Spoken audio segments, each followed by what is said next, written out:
Good day to you. My name is Kyle Davian. Here's another edition of Typical Males Podcast. This one's called The Rush. Did you ever have one of those days, the kind of day where everything seems to be a rush and there doesn't seem to be enough time to accomplish anything in? Your work day started in a rush. First, your alarm didn't go off. You overslept. You were late for work.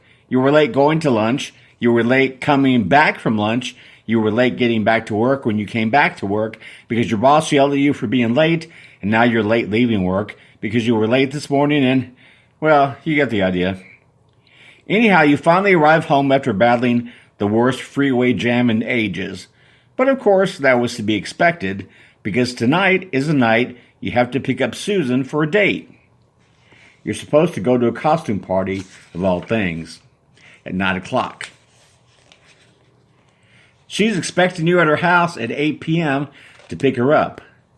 Well, considering the fact the clock on the wall says it's 6:30, I'd say you have a hell of a lot to do to get to Susan's. First, you feed Spot, who picks today of all days, to be picky about what you were serving him for supper. But don't let it get you down. You keep telling yourself you have to stay in control. All you don't need is to arrive at Susan's all flustered and moody. The next thing you know, she'll be flustered and moody. You jump in the shower while your coffee is brewing. The water runs a while before you test it.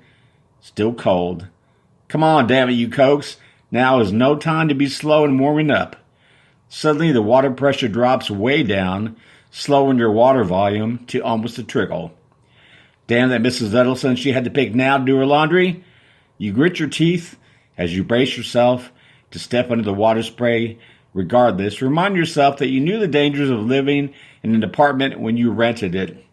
Of course, it isn't easy to take a shower while water is suddenly blasting at you with cyclonic force, but neither is the screaming you seem to be doing at that moment either. So now the water is streaming hot.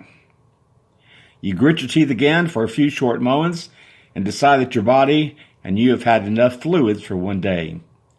You secretly hope for the clothes dryer to gobble Mrs. Edelson whole. Drying yourself quickly, you begin to watch the clock. Time is definitely not on your side, but you are determined to make it through. Fortunately, you dress with ease and efficiency. Now, if only the rest of the evening could be this smooth. You were fooled ass, right? Preparing yourself and your household takes a toll on your available time, but you grin and bear it as you now ready your belongings you wish to take with you to the party. You consider going back inside and grabbing a coat to cover up the ridiculous devil outfit you're now parading around in, but think twice. It's very obvious that you have no such time to tinker with. You must leave now. Securing the front door, you now turn to walk away, or so you think, for you see the tail of your outfit has miraculously and conveniently gotten caught in the door. Now don't panic, you keep telling yourself it's only a simple little thing. You'll just correct the situation very quickly and then be on your way. You reinsert the key to the door to open it once again and then find out that the door does not wish to cooperate. Slow down, you say to yourself. Of course it will open, you're just rushing. Nothing ever works when you're rushing. Okay, now you're relaxed. So why the hell isn't the key working? Fine, goddammit, if the door isn't going to open, then there's only one thing left for you to do. You yank your tail from the door roughly, immediately severing it from the rest of the costume.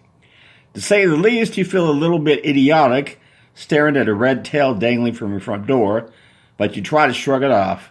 Susan will just have to go to the party with a tailless devil. You jump into your compact car and prepare to close the door when you find out that the top of your costume is now stuck to the roof of your car. Without even thinking twice, you jerk your head forward as hard as you can. A loud rip sounds, but you decide that it would be much better that you not look in the mirror to ascertain the damage. Soon you're heading down the freeway to Susan's. It's relatively free of traffic, thank the Lord. Well, maybe the evening isn't a total loss after all.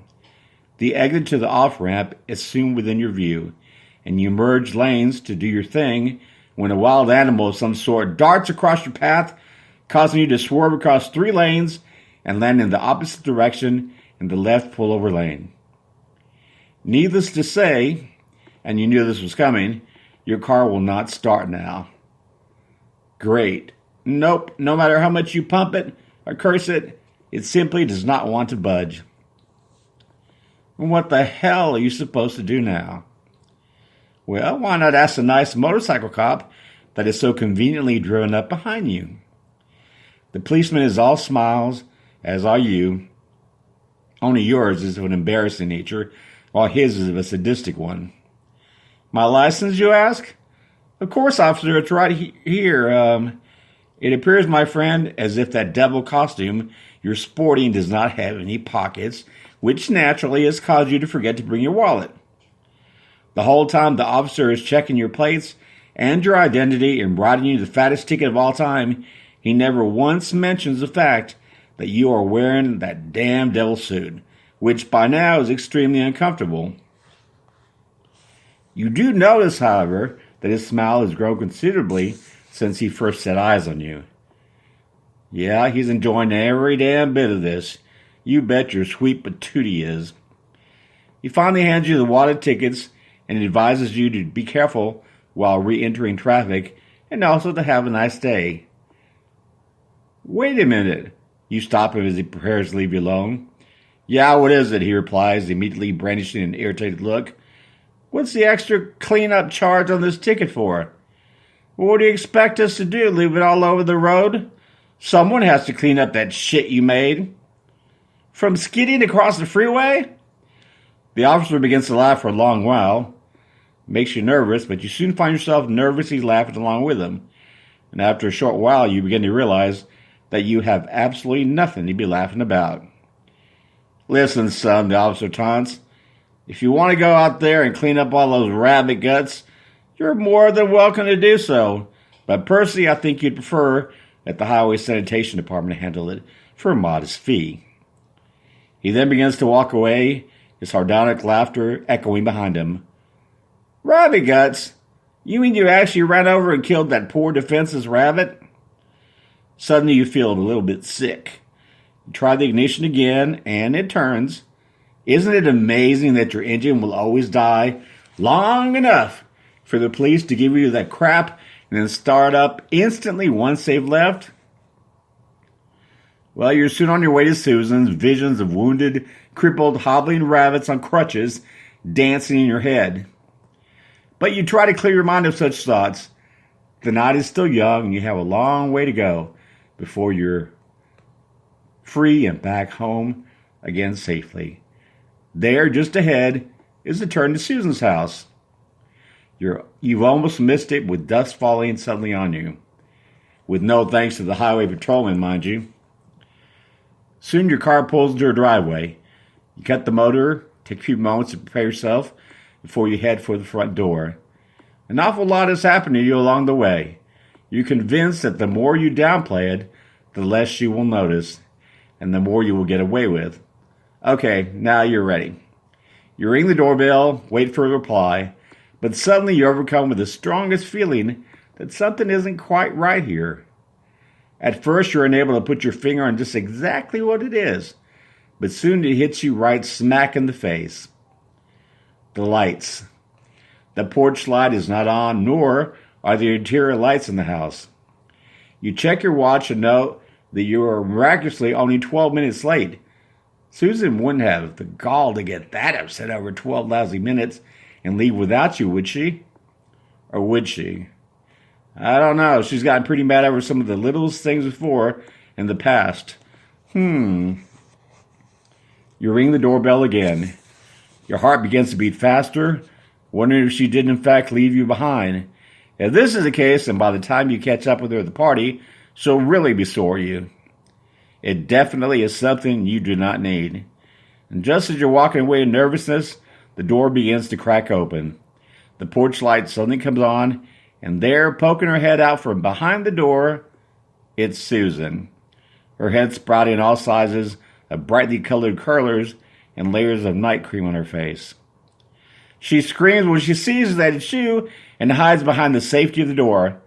How could you come here now unannounced without even warning me? I look like hell. Okay, enter the Antichrist. What are you talking about, sweetheart? I'm not that late. Why did you give up on me so fast? Shoot, you're all ready for bed. I've been ready for hours, she screams, and then peeking for just a second from behind the door. What are you doing in those long johns in public? Long johns? This is my costume. Costume? Yes, costume. Look, I know I'm a little late, but there's no need to get sarcastic about it. I went to a lot of trouble to be here tonight. What are you talking about? The party, you shout, quickly becoming agitated by the way she seems to be playing your guilt for all it's worth. Party, she replies in a lower voice. You mean? A long pause follows, making you extremely nervous. Susan, come on, let's stop this and get going to the costume party. You idiot, she yells straight to your face as the door flies back suddenly. You stupid idiot! That party is next Saturday. What? You heard me, you better all like. You never get anything right. You probably did this to me on purpose as a joke. She begins to cry. You just wanted to come over and pick on me while I'm still in my curlers and night cream and look like shit. Ah! Of course, it's a little bit hard at this point to get a word in edgewise, but not to say that you didn't try. She's giving you one hell of a lashing. The end to what has up to now been one hell of a day. And don't bother coming back, you hear? She continues to scream as you begin back in the car out of the driveway. Do you hear me? I hear you, goddammit. The whole neighborhood can hear you. You yell back, realizing that the whole evening has been shot and that all the neighbors are probably having the hell taken out of them from your and Susan's actions. You begin to gun it when Susan suddenly comes running out of the house, across the lawn to the edge of the curb. Wait! You slam on your brakes and say, what? If you're not on time next Saturday to pick me up at the party, I'm really going to be mad. With that, she runs back into the house crying, leaving you stopped in front of her lawn looking like a complete asshole. Mad, she says. What the hell do you call this display behavior? Mild irritation? The hell with women. Who needs them? Let's get the hell out of here. You proceed to floor it and suddenly come face to face with a dead engine again. Shit! You begin to pump it furiously, but to no avail. You aren't going anywhere for a while, especially when you consider you now have a visitor parked behind you, his flashing red lights being almost the only light you can see. Gee, wasn't that nice of that nosy Mrs. Bates down the street who saw you and Susan fighting and decided to send you some assistance? Who said this wasn't a friendly town? That's today's ditty for Typical Males podcast. This has been Cal Davian. Remember, you can always purchase the book. Typical Males available at Barnes & Noble online, Amazon, and other major online retailers. Until next time, ciao.